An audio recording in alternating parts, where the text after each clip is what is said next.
Hello, I'm a newcomer to the workforce, taking my first steps into society. My father works in the interior design industry, which has gradually improved our family's livelihood. My grandfather is an extraordinary person. He raised 5 children of his own, and then took in and supported a friend's child as well. To give more detail, my grandfather was a businessman whose partner fell ill and had to send his later-born daughter to live with my grandparents. At that time, my grandparents had already married off their 6 children and were enjoying their retirement when they decided to legally adopt the daughter of an acquaintance who was in her late elementary school years. I was 10 years old at the time, and suddenly, my father had a new younger sister. She was 2 years older than me, but I started calling her aunt as if she were an older niece. My father inherited his business acumen from my grandfather.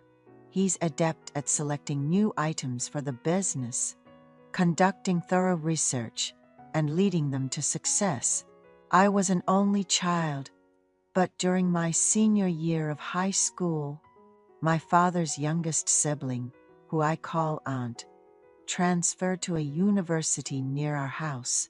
My parents were busy with their business, and my aunt took care of my meals while she was studying. She looked after me, worrying about my health and telling me to take it easy, even researching and buying energy drinks and multivitamins for me.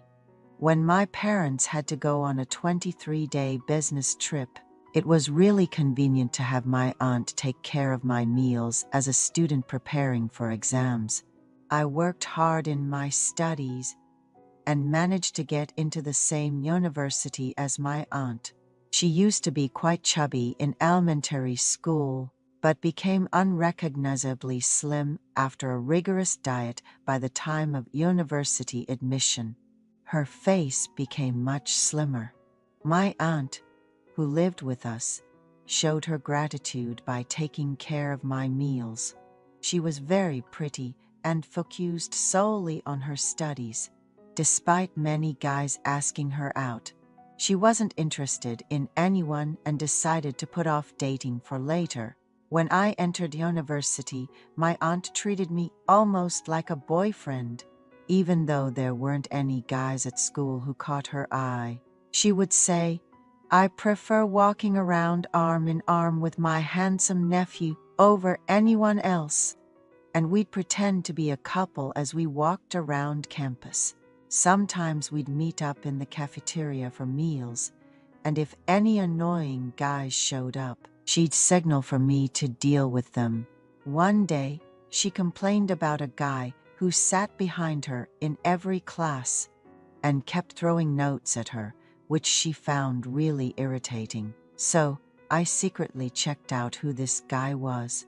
It was unbelievable that someone would bother my bright and cheerful aunt like that. I really didn't like it.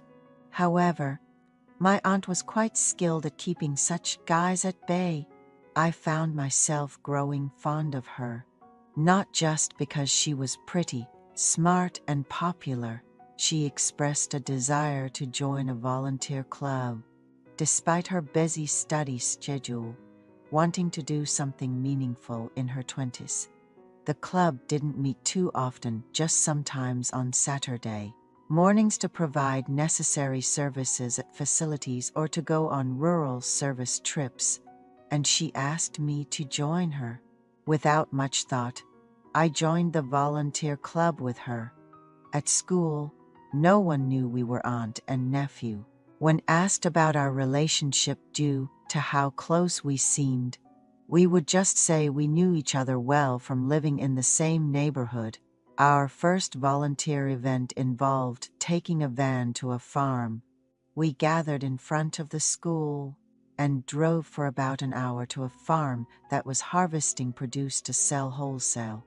It was my first time doing farm work, and although there were about 12 of us volunteering, eating the packed lunches we brought along made it a rewarding experience. We continued to volunteer once a month, and eventually, it was time for the much-anticipated rural service trip. Having only seen my parents tend to flowers, the concept of planting something with my own hands was completely foreign to me.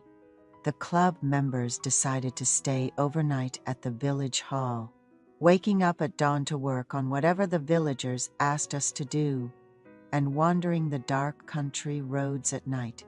I was startled to see fireflies for the first time. I noticed that one of the members was planning to make a move on my aunt during this trip, so I stuck to her like glue to protect her. On the final day, after enjoying the watermelon and melon kindly prepared by the village head, we all had a drink, perhaps because it was something none of us had done before. Everyone fell asleep early. Throughout that time, my aunt would tell stories, and whenever our eyes met, she'd flash me a light smile, which always stirred a curious feeling inside me. On that night, with everyone else asleep, I entered a small room filled with only our luggage and confessed to my aunt. I told her how happy I was going to school and participating in club activities together. When I asked her how she felt, she admitted that she had been on a few dates with other men, but hadn't found the right one yet. She mentioned how she had grown fond of me since my senior year of high school, as she took care of my meals. And now that I was becoming a mature man, she thought of me often. We spent that night together. It was a first time for both of us, so we were quite awkward. We slept with the window slightly open, and the dawn air was cool. Luckily, our fellow club members slept through the sunrise, unaware. From that day forward, my aunt and I shared a secret and continued to see each other for several years. My aunt eventually met a boyfriend at work and has been dating him for a while, and I have a girlfriend. Last year, my aunt got married and is now planning to start a family.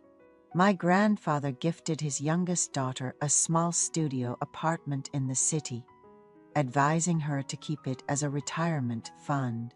My uncle is close to my aunt's ideal type, kind, diligent, and with a great sense of humor.